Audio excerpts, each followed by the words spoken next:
പീഡനക്കേസിൽ മുൻകൂർ ജാമ്യം തേടിയുള്ള രാഹുൽ മാങ്കൂട്ടത്തിൽ എംഎൽഎയുടെ ഹർജി ഹൈക്കോടതി ഇന്ന് പരിഗണിക്കും. ജസ്റ്റിസ് എ ബദറുദ്ദീനാണ് മുൻകൂർ ജാമ്യ ഹർജി പരിഗണിക്കുന്നത്. മുൻകൂർ ജാമ്യം തള്ളിയ തിരുവനന്തപുരം സെഷൻസ് കോടതിയുടെ ഉത്തരവിൽ പിഴവുണ്ടെന്നും പരാതിക്കാരിക്കെതിരായ തെളിവുകൾ പരിഗണിച്ചില്ലെന്നും ഹൈക്കോടതിയിൽ സമർപ്പിച്ച ഹർജിയിൽ രാഹുലിന്റെ വാദം. അതേസമയം കേസിൽ കക്ഷി ചേരണമെന്നാവശ്യപ്പെട്ട് അതിജീവിത ഹൈക്കോടതിയെ ഇന്നലെ സമീപിച്ചിരുന്നു. ഡാനി പോൾ വിവരങ്ങളുമായി ചേരുന്നു. Dani, good morning. എന്തായാലും ഇന്ന് രാഹുൽ മാങ്കൂട്ടത്തിൽ എംഎൽഎക്ക് നിർണായകമാണ്, അക്കാര്യത്തിൽ സംശയമില്ല. എന്ത് വാദമാണ് കോടതിയിൽ രാഹുലിന്റെ അഭിഭാഷകൻ നിരത്തിയിട്ടുള്ളത്? അതോടൊപ്പം കോടതി എന്ത് നിലപാടെടുക്കാനുള്ള സാധ്യതയുണ്ട്? ഏറ്റവും പ്രധാനമായി അതിജീവിതയടക്കം താൻ പറയുന്നത് കൂടി കേൾക്കണമെന്നാവശ്യപ്പെട്ട് കോടതിയിൽ കക്ഷി ചേർന്നൊരു സാഹചര്യം കൂടി നിലനിൽക്കുമ്പോൾ ഭവ്യ കേസിൽ സംബന്ധിച്ചിടത്തോളം രാഹുൽ മാങ്കൂട്ടത്തിന്റെ മുന്നോട്ട് പോക്കിൽ ഈ കേസിലെ ഹൈക്കോടതി നടപടികൾ വളരെ സുപ്രധാനമാണ്. ഹൈക്കോടതിയുടെ പരാമർശങ്ങൾ പോലും ഈ കേസിന്റെ ഗതി നിർണ്ണയിക്കും.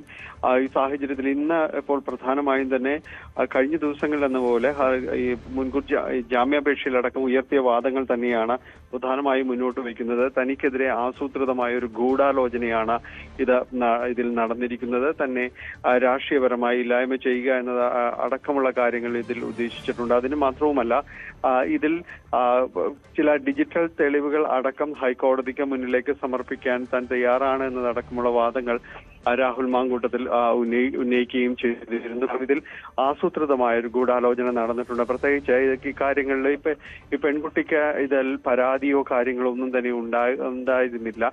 പിന്നീട് ചിലർ ഇടപെടലാണ് ഈ രീതിയിലുള്ള ഒരു പരാതി നൽകുന്നതിനടക്കമുള്ളൊരു സാഹചര്യത്തിലേക്ക് വന്നത്. അതിൽ പലരും തന്നെ അതിൽ ഇടപെടൽ നടത്തിയിട്ടുണ്ട്. അത് തന്നെ വ്യക്തിപരമായും രാഷ്ട്രീയപരമായും ലക്ഷ്യം വെച്ചുകൊണ്ടുള്ള ഇടപെടലാണ് പലരുടെ ഭാഗത്തുനിന്നും ഉണ്ടായത്. അത് തെളിയിക്കാൻ കഴിയുന്ന രീതിയിലുള്ള വാട്സപ്പ് ചാറ്റുകൾ അടക്കമുള്ള കാര്യങ്ങൾ തനിക്ക് കോടതിയിൽ ഹാജരാക്കാൻ കഴിയും എന്നതടക്കമുള്ള കാര്യങ്ങൾ രാഹുൽ മാങ്കൂട്ടത്തിൽ പ്രധാനമായും ഹൈക്കോടതിക്ക് മുന്നിലേക്ക് ഉന്നയിക്കുകയും ചെയ്തിരിക്കുന്നത്. ഇതിൽ കൃത്യമായ രീതിയിലുള്ള ഒരു തെളിവുകൾ തനിക്കെതിരെ ചിലർ നീങ്ങിയതിന്റെ തെളിവുകളടക്കം ഹാജരാക്കാൻ തനിക്ക് കഴിയുമെന്നതടക്കമുള്ള വാദമുഖങ്ങൾ രാഹുൽ മാങ്കൂട്ടം ഉയർത്തിയിരുന്നു. അത് തന്നെയാണ് കോടതിയിലേക്കും സ്വാഭാവികമായും ഈ വാദങ്ങൾ തന്നെയായിരിക്കും ഉയർത്തിക്കൊണ്ടുവരാനായിട്ട് ശ്രമിക്കുക. ഒപ്പം തന്നെയും ഈ അതിജീവിതയടക്കവും കോടതിയിലേക്ക് എത്തിയിട്ടുണ്ട്. എന്തായാലും ഈ കേസിലെ തുടർ നടപടികൾ അല്ലെങ്കിൽ ഈ മുൻകൂർ ജാമ്യം സംബന്ധിയായ കാര്യങ്ങളിലൊരു തീരുമാനം, ഇപ്പോൾ ഇതിൽ തീരുമാനമാകും വരെ അറസ്റ്റ് പാടില്ല എന്നത് ഇതിൽ തീരുമാനങ്ങളിലേക്കാണ് നീങ്ങിയിട്ടുള്ളതെങ്കിൽ അതിൽ കോടതിയുടെ ഭാഗത്തുനിന്ന് ഏത് രീതിയിലുള്ള ഒരു ഇടപെടൽ അടക്കം ഉണ്ടാകുന്നു എന്നതാണ് ഇനി അറിയേണ്ടത്. കാരണം ഇപ്പോൾ പെൺകുട്ടിയുടെ പരാതികളടക്കം മുന്നിൽ നിൽക്കുന്ന ഒരു സാഹചര്യം കൂടിയുണ്ട്. അതെല്ലാം തന്നെ കോടതി പരിഗണിക്കുകയും ചെയ്യും.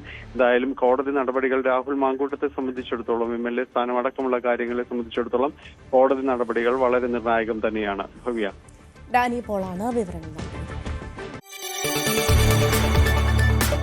കൂടുതൽ വാർത്തകൾക്ക് news 18 Keralam YouTube channel subscribe ചെയ്യുക.